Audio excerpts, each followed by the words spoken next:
invited to provide mitigation, and the DNR has to consider it, according to the new law. It's a wetland filled swamp. Yeah. The Wisconsin Wetlands Association worked very hard to try to counter that piece of legislation, and didn't work. And this is why we have to vote. Because it's not just jobs. People think, well, why not wait for a couple of years? It's a lot more permanent. They want it to be now. That's right, maybe this is for a couple of weeks.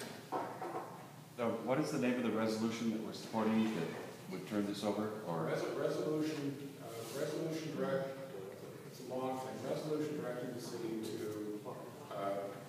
do the title work on the city property in preparation for turning it over to the DNR. And it has a number, but I don't know. You show up to the HPD, Highways, Properties, and Utilities meeting, or show up to the committee of the whole meeting. There will be a list of pieces of legislation that have a number. You sign up, you say whether you're yay or nay in favor of the specific number. And you just register, or you register to speak. So you can come, just register in favor of the resolution, have your seat, and they will read it off. That you're there, that you're in favor of it. And so not everybody needs to see it. But you have to be a city resident. It has to be a city resident. It helps. It helps. You I can still sign. they ask to give your address. Let's put it that way. And they are the city council. But You could just sit with the group. yep. Yep. More about it. No, I mean, there are non-residents who speak on issues. It happens all the time. But when you stand up to speak, they will ask you your name and your address. And, so you have to sign up before the meeting starts on that list. yeah. And what time is that meeting for the utility? 7:30. And you will send that specific information to those names. Yeah. I have heard that Urban Valley Ride was kind of ran through by Mary Foods and all their influence and so on to do with that. Yeah. And I also heard that they were supposed to, what is it, litigate? I heard they were supposed to create a big lake down there. You ever heard that? No, I haven't heard about the lake, no. Yeah. It's one of those where it's jobs, and then the company folded in 2 years. Folded. So this issue is just being brought up again, so we should make a nice solid list of all the points, the positive points, because most of the public has no idea that this is an issue. Yes and no. I think a good part of the city of La Crosse does remember this issue. It's not that old. Every time something comes up, it pops up into the newspaper. I get phone calls. Every school child in the La Crosse school system does a field trip in the marsh at least once a year out of the eco park. And if you get the kids out there, you're getting the parents out. During that 10-year process with the land use study, I think Wayne and I visited every school in town more than many times to do programs, to just talk to them. Our thinking at the time was if we talk to the kids, we talk to their parents. So it was just steady work doing that. So I think, and I would challenge you to venture out on one of those trails or just look down one of those trails any time of day, any day of the week, and they're busy. Didn't used to be the case. And there's people roller skating, they're biking, they're walking their dog, they're just prowling around, kicking around. It's a busy place. I took a walk with, what's his name, publisher of the tribute? Randy Cunningham. Rusty Cunningham. And the tribute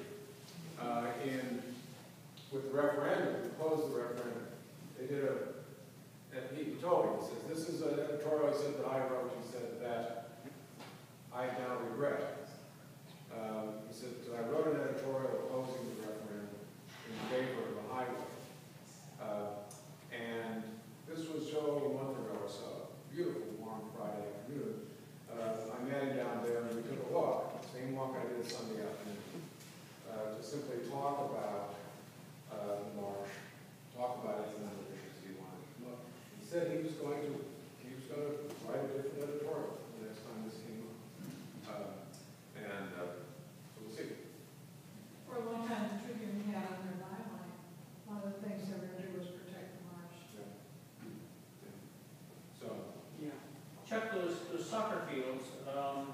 currently, the city rents them to the soccer association for nominal price, but what would be the impact of if those city lands were turned over to the DNR? That, the land that the soccer fields is on in the land use study, and unfortunately, I think this weakens the position of the soccer association, the soccer club, is that land is not in the marsh.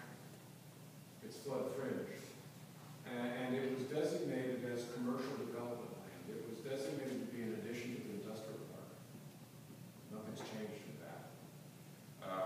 Which soccer fields are you talking? The ones on the edge of the industrial park.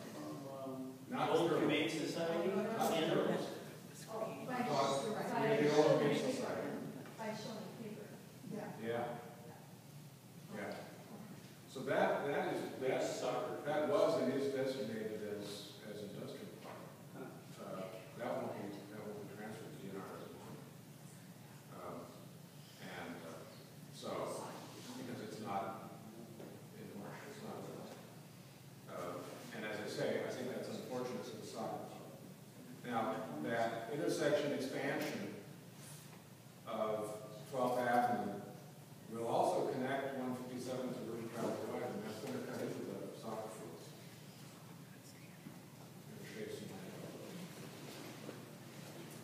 Can we write a song about this and get together with musicians, go out in the marsh, film it, and bring attention to this, you know, not just locally? Do my best. You know, the Marsh Coalition, a serious response to that is the Marsh Coalition for probably, I think, 6-7 years. We published a booklet of local poetry about the marsh. It's called Living with Nature. We solicited poetry and stories from school kids, from adults.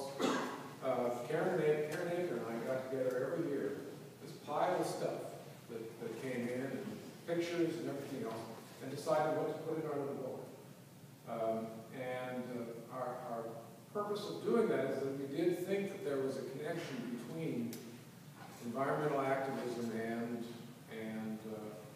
art and expression.